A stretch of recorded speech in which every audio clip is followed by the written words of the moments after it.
Rice নিয়ে এসেছি আর নিয়েছি চিকেন ফ্রাই, তার সাথে আছে এই যে ডাল।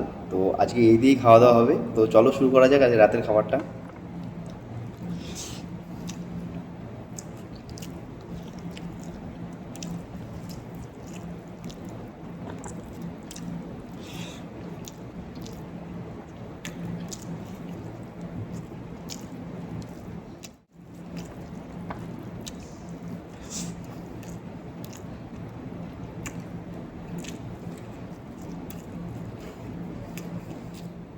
আর এখানে আমি একটা সুইট নিয়ে এসেছি, এটা আমরা বাড়িতে পায়েস বলি।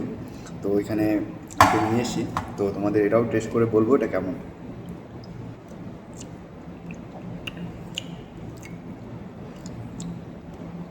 অসাধারণ। তোমরা এখন বাড়িতে ট্রাই করো আর অবশ্যই কমেন্ট বক্সে কমেন্ট করে জানাবে কেমন লাগলো।